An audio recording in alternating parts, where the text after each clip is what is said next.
आसीची दुर्गा पूजा श्रद्धालु चाहि रहिछन्ति माँको दर्शन पाई।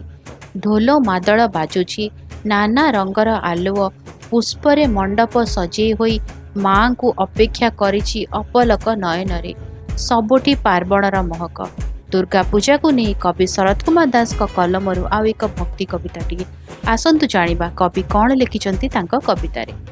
कवितार शीर्षकटी हेउछि नमो दुर्गे तुम चरणे प्रणाम। बाजिलाणी घंट घंट ढाम ढाम ढोल, सुबिलाणी शुभ शंख पड़े हुड़ुहुड़ी हरि बोल। झलसुची आलोक सज्जित मंडप, भक्ति पुष्प आंजुलारे चाहुचंती भक्त। हे माँ ओल्हे आस स्वर्गरु गलु तुमरी शरण। नमो दुर्गे जगदम्बे नमो शैलसुते, तुम चरणे प्रणाम माँ गो तुम चरणे प्रणाम।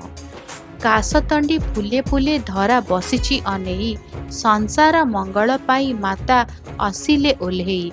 माँ दुर्गति नाशेनी माँ अभय दायिनी, तुम आग मने मन नाचे छम छम।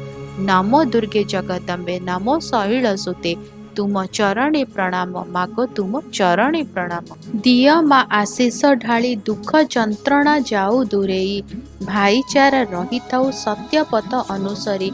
माँ रक्षा कर धर्म माँ आनी दिय प्रेम, सुख संप्रति रे धरा हसु थाउ फूल सम।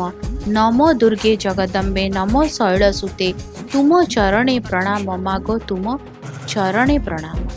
कविताटी केमती लगिला? भल लगिला ना? जदि भल लगिला तो कौन करेंगे जानी, वीडियो टिके लाइक करदेवे, आम को भल लगे। वीडियो को अन्य मन सहित शेयर करूँ, चैनल को सब्सक्राइब करी बेल आइकन प्रेस करी ऑल नोटिफिकेशन को ऑन रखि था।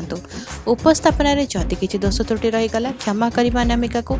आसब आउ एक कविता सहित आसंता अध्याय आज्ञा दिंतु। रहुछि नमस्कार।